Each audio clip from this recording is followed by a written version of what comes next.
Joining me now is one of those Pulitzer Prize-winning investigative reporters for the New York Times, Suzanne Craig. You have been on TV much more than I have this week, which is a feat.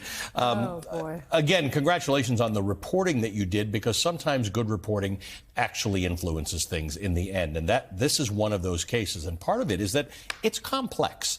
The reporting you did into Donald Trump's finances and business practices back then was deeply complicated, such that it took up tens of thousands of words in the New York Times to tell that story properly. It took us years when I look back at it.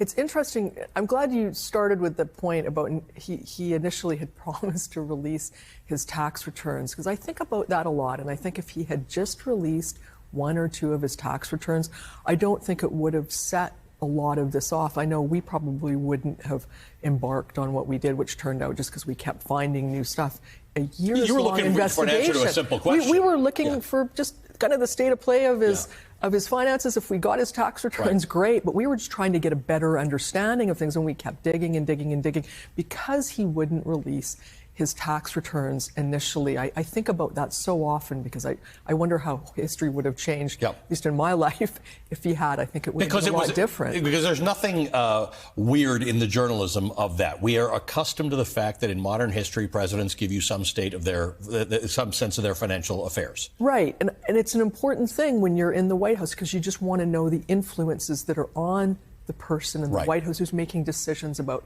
so many things, including economy, world affairs. You want to understand what pressures are on that individual. So it starts out, like most things in journalism, with a simple question, and we started digging, and it ended up that we did a piece in 2018, the one that won the Pulitzer Prize, that looked at the inherited wealth of Donald Trump. And that was important because he had run for office saying, "I'm a self-made billionaire." It was central to it. And he said, "I got a $1 million loan from my father, who had a tiny, beautiful company in the outer boroughs." Right. And in fact, he did have a company in the outer boroughs worth a lot more than Donald Trump said, and he got a lot more money from his father. And he inherited money, and through the way, what he got was enhanced by tax fraud. And then we kept looking for the tax returns, because those are just another piece of it. They're not everything with somebody's finances, but they're important. We kept looking for it. And in 2020, we managed to get decades of his corporate and personal tax returns, which revealed that pretty much all of his businesses lose money, and he is putting money, tens of millions of dollars into many of them just to keep them going. Back in 2018, when you and I first talked about this particular issue, and we go back many, many years as financial journalists, one of the things we discussed in that first discussion after the publication was that other companies do this. Some of this is standard practice, and that's something that Donald Trump's lawyers were trying to get this court to accept. That may be wrong, maybe illegal, but it happens. You had an interesting answer to that yesterday. Right. Well, first of all, just because everybody does it, it doesn't mean that it's legal. That, to me, would be a confession in a court. So I think that's one thing. But I think there's two things. There's a lot of discussion about the valuations, and that there's a lot of games played with valuations, and nobody is ever, brought to justice on that. On that point, Donald Trump went way beyond. Yeah, that's right. These are not 5% higher valuations. But the case wasn't just about that. He was actually misrepresenting things like his cash on hand to banks. He was doing so much more. And I think it's important that people understand that the valuation game, and we've written a lot about it, and I think people think about it when they think about Donald Trump, because everybody talks about the triplex and in Trump Tower, his condo, that he inflated the square footage, that sort of thing. Those sort of games that he was doing was just part of this case. Right. It was much larger. Right. In some cases, he used the square footage of an elevator, which you don't do. But that would be not considered the... Right. And then just misrepresented things like I mentioned, the cash, which is hugely important when you're a bank and you're looking to lend. Donald Trump thinks the venue had something to do with his being convicted, the biases of the judge, the biases of the attorney general. Now, obviously, we've all heard these kinds of stories before. Everybody who gets convicted thinks somebody was out to get them. And we hear it from Donald Trump in every venue he's in. And he's going to be, he will appeal, and it might be 2 appeals, and that might take over a year.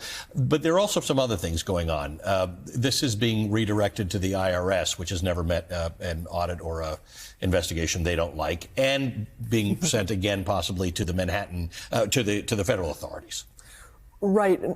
On the IRS point, are you referring to the audit that Yeah. that Times has reported on?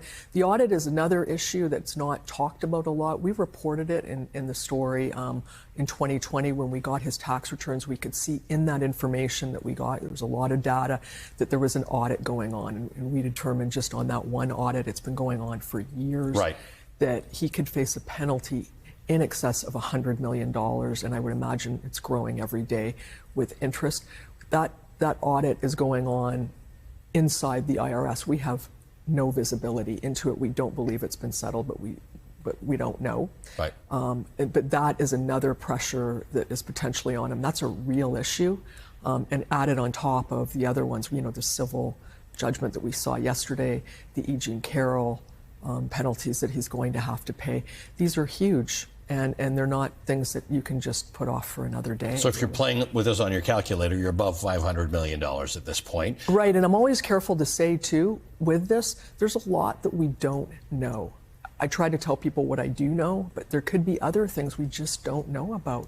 Like he's got, I just was thinking this morning, we talk about, he sold a few assets, and one of them that is mentioned a lot is the old post office hotel. Yeah. He owns the license to that.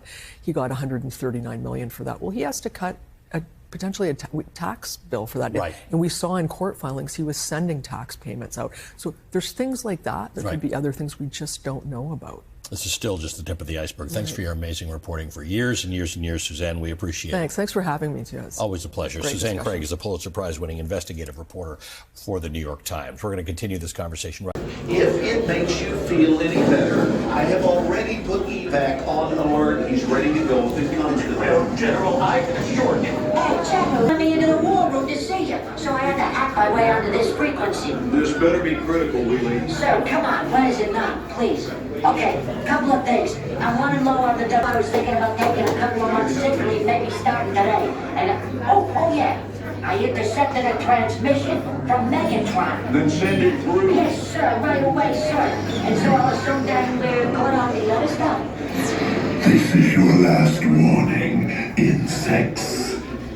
Relinquish what remains of the Allspark. So who's the insect? You? What? The Who's the Autobots cannot insect? protect you. They were defeated on our way. world, and we will defeat them here. The Megatron. This was just a diversion. Security teams bring up. Rabbit, she's already inside. Deeds! Give me an update on that reserve. Boss readiness. What was his name? What was it? Evac, sir. Right, evac.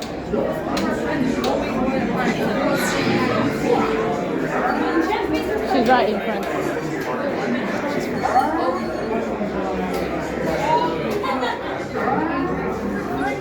We're facing a heavy, sustained attack. They appear to be after the Allspark aircraft. General Marshall! General! Need to evac immediately. Evac. Hold on. National security advisor. Stay down. Check it out. There is some rangers. The amateurs on a suicide mission.